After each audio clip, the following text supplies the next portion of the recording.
A girl is running through a forest, and the thing chasing her is a god. She has already prayed to every power she can think of, and there is no more road left beneath her feet. So in the last second before his hand closes on her shoulder, she prays for the one escape left to her, to stop being herself entirely. And the prayer works. Her skin hardens into bark before his fingers even land. Her arms lift into branches. Her hair becomes leaves, still trembling in the wind the way hair does. A god stands there with his hands on a tree, and the tree used to be a woman who would rather stop being human than belong to him. This is the world of Ovid's Metamorphoses, a Roman poem written 2,000 years ago, in which the one rule of the universe is that nothing stays what it is for long. A man becomes a wolf, a woman becomes a cow, a boy becomes a flower, two lovers become a fountain that will never again be separated, and two more become trees planted side by side so their branches can finally touch. For the next 20 minutes, we are going to walk through the strangest, most influential story collection in Western literature, one that shaped Shakespeare, Dante, and half the paintings hanging in every great museum in Europe, and ask the question sitting underneath every single transformation in it. What does it actually cost a person to stop being who they were? The poem is the Metamorphoses, composed around the year 8 AD by Publius Ovidius Naso. Ovid, to us, the most fashionable, most quoted, most dangerously witty poet in Rome under the Emperor Augustus. He had already made his name writing clever, ironic poems about love and seduction, the kind of thing polite Roman society read in secret and pretended to disapprove of. The Metamorphoses was his masterpiece and his most ambitious gamble. Nearly 250 myths, borrowed from Greek and Roman legend, stitched into one continuous poem that claims to run, as Ovid puts it in his very first lines, from the beginning of the world to his own lifetime. Brooks Moore's 1922 translation opens the whole work with this line: "My soul is wrought to sing of forms transformed to bodies new and strange. Immortal gods inspire my heart, for ye have changed yourselves, and all things you have changed." Notice what he is claiming already. Not just that gods change other people, but that the gods themselves are shapeshifters, restless, unstable, never quite fixed in one form. That instability is the whole engine of the book. And there is a bitter irony worth knowing before we start. Not long after finishing this poem about transformation and exile, Ovid himself was suddenly, mysteriously banished by Augustus to a freezing town on the Black Sea for reasons he never fully explained in any surviving text.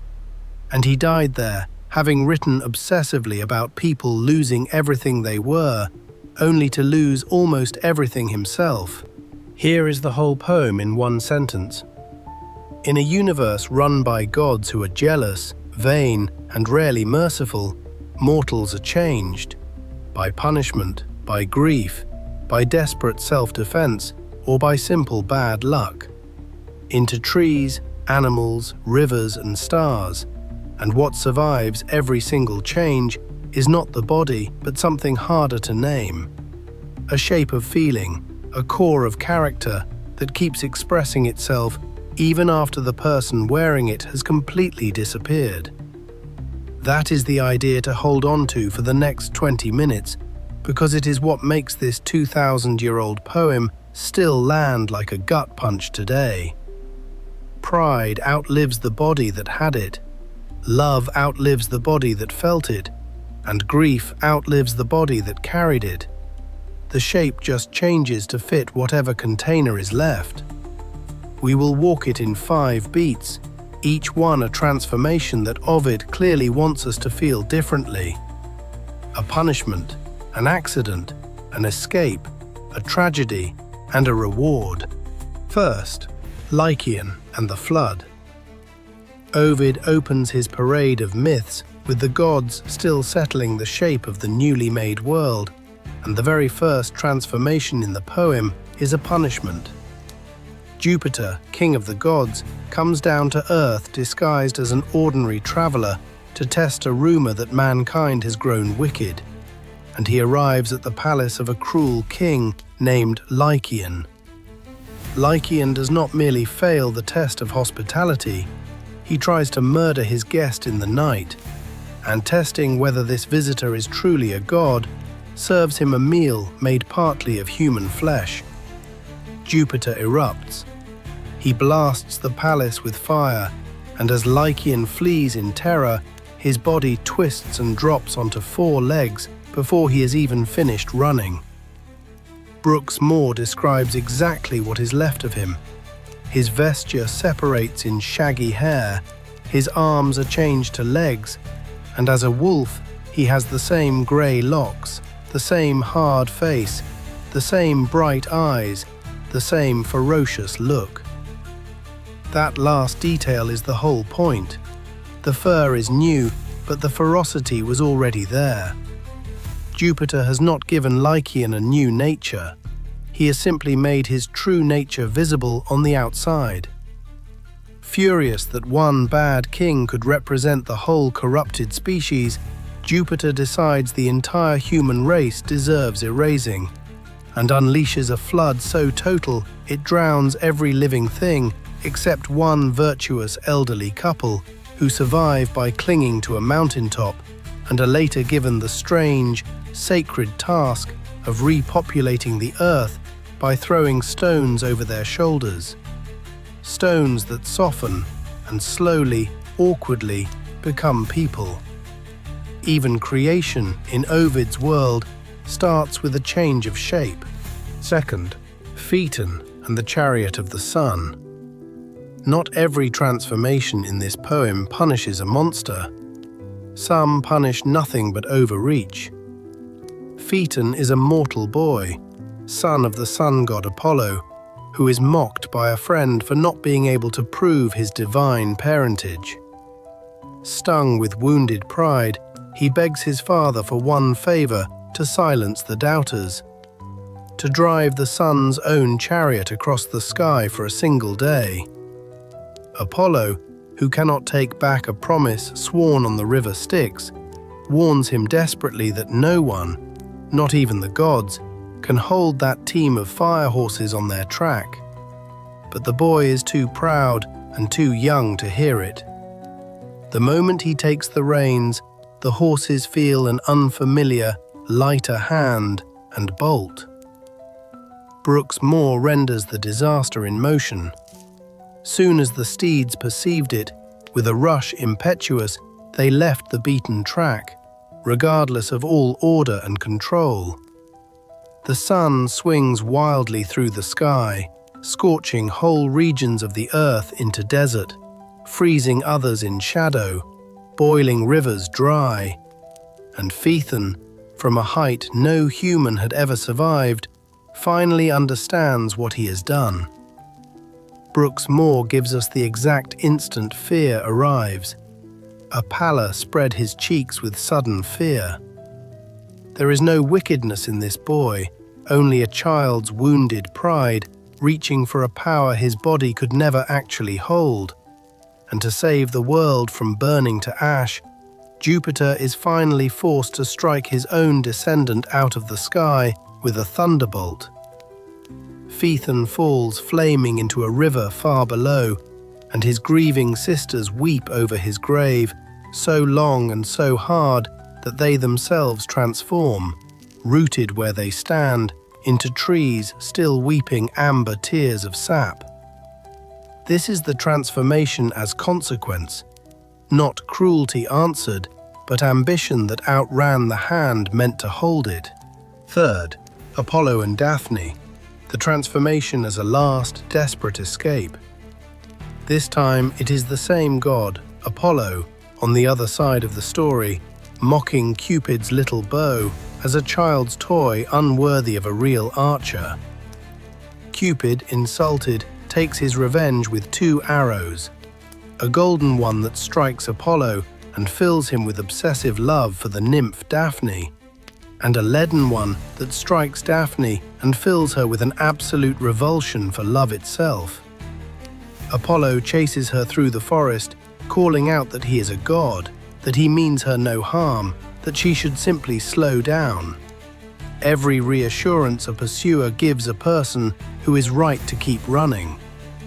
Daphne runs until her strength gives out and his hand is nearly on her, and in that final second she cries out to her father, a river god, to save her by destroying the very shape he is chasing.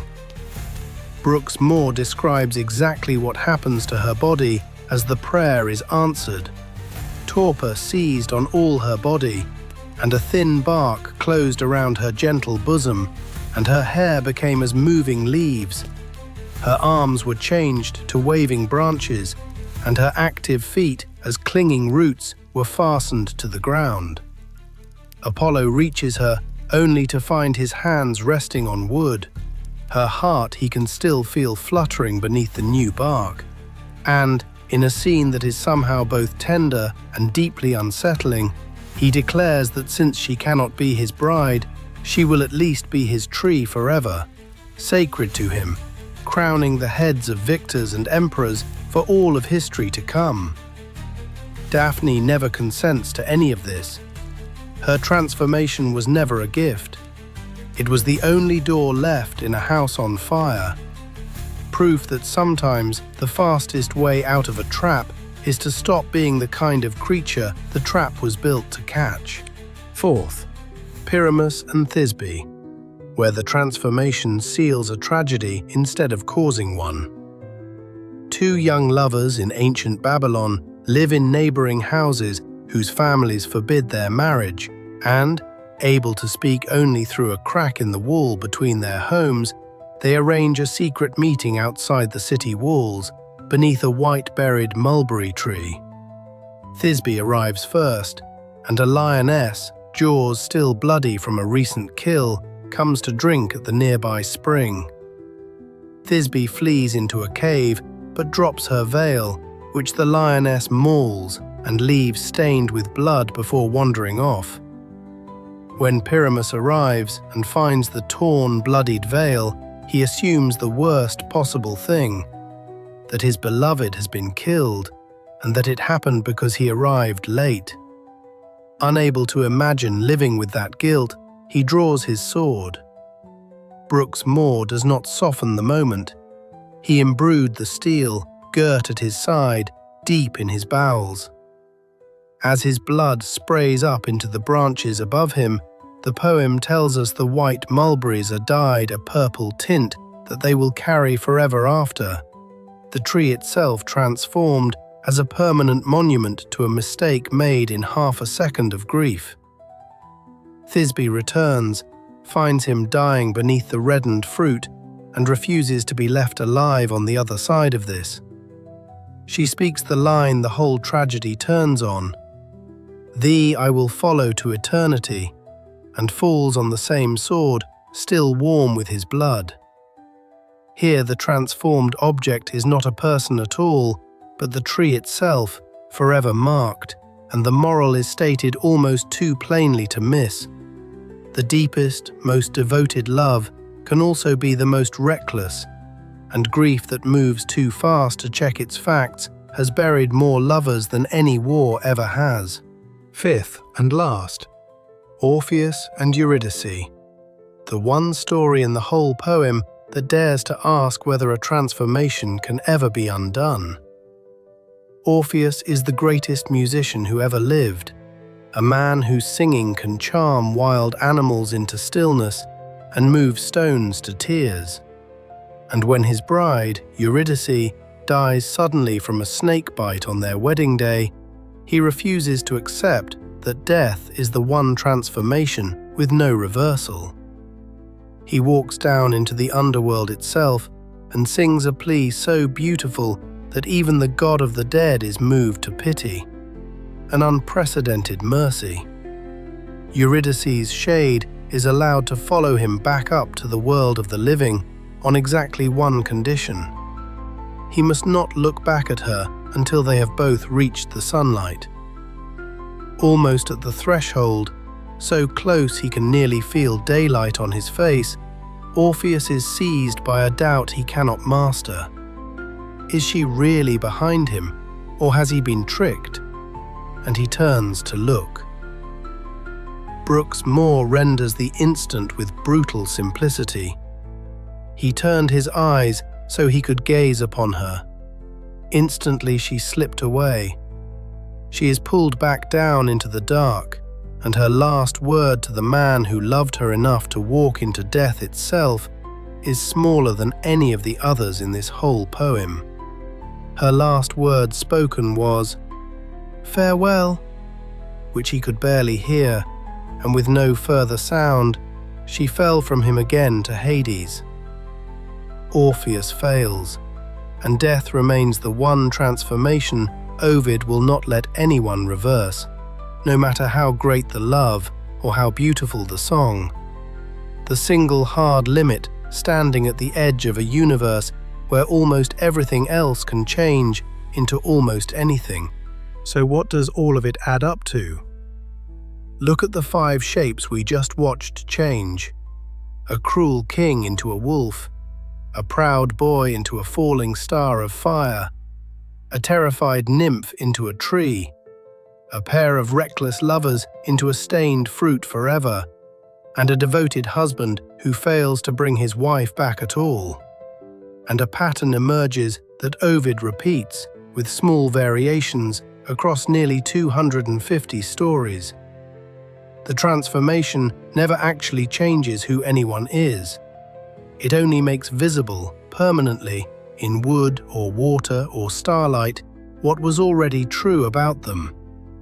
Lycaon's wolf face was always underneath his human one.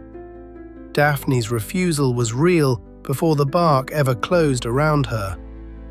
Pyramus and Thisbe's love was reckless before the sword was ever drawn, and the tree simply remembers it forever. This is the strange comfort hiding inside a very violent, very unfair poem, where gods punish mortals for sport and rarely apologize. Your outside can be stripped away, rearranged, taken from you entirely by forces far bigger than you and far less fair. A diagnosis, a loss, a public humiliation, an ending you did not choose and cannot reverse.